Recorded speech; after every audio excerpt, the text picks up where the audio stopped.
বলিউডের অভিনেত্রী কাজল যে বেশ রকচটা আর ঠোঁটকাটা স্বভাবের তা এখন মোটামুটি সবারই জানা। ক্যামেরার সামনে হোক বা পেছনে, উচিত কথা সরাসরি বলতে তিনি কখনো ছাড়েন না। এমনকি বহুবার গুঞ্জন শোনা গেছে শুটিং ফ্লোরে কাজল নাকি মাঝে মাঝে এতটাই রেগে যেতেন যে সেটের অন্যান্যরা তটস্থ হয়ে থাকতেন।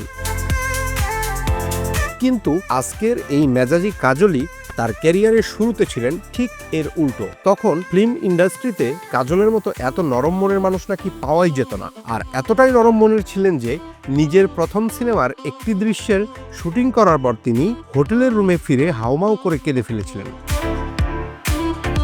গল্পটা ৯০-এর দশকের শুরুর দিকে।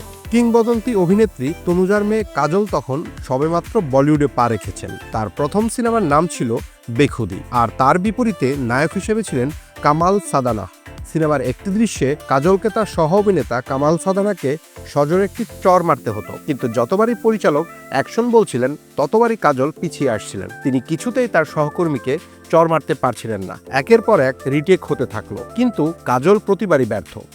বারবার রিটেকের কারণে কাজলের ওপর রীতিমতো রেগে গিয়েছিলেন পরিচালক। তিনি ধৈর্য হারিয়ে কাজলকে বলেই ফেললেন, তোমার দ্বারা আর হবে না। ব্যাস, পরিচালকের এই একটি কথাই যেন কাজলের জেদ বাড়িয়ে দিল। এর পরের শটেই তিনি আর কোনো দ্বিধা না করে কামালের গালে ঠাসিয়ে এক চর বসিয়ে দিলেন। শর্ত ওকে হয়ে গেল, কিন্তু এরপরই ঘটল আসল ঘটনা।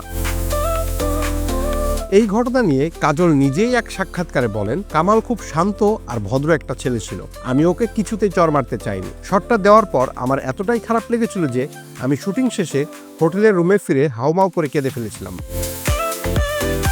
তিনি আরও বলেন, পরে কামাল নিজে আমার রুমে এসে আমাকে শান্ত করে। সে আমাকে বোঝায় যে এটা শুধুই অভিনয় ছিল, বাস্তব নয়। কিন্তু মজার ব্যাপার হলো, ওর মুখে এই কথা শোনার পর আমি সেদিন আরো বেশি করে কেঁদেছিলাম। কে জানতো প্রথম সিনেমায় সহকর্মীকে চর মেরে কেঁদে ফেলা সেই নরম মনের মেয়েটি একদিন বলিউডের অন্যতম স্পষ্টবাদী এবং দাপুটে অভিনেত্রী হিসেবে পরিচিতি পাবেন।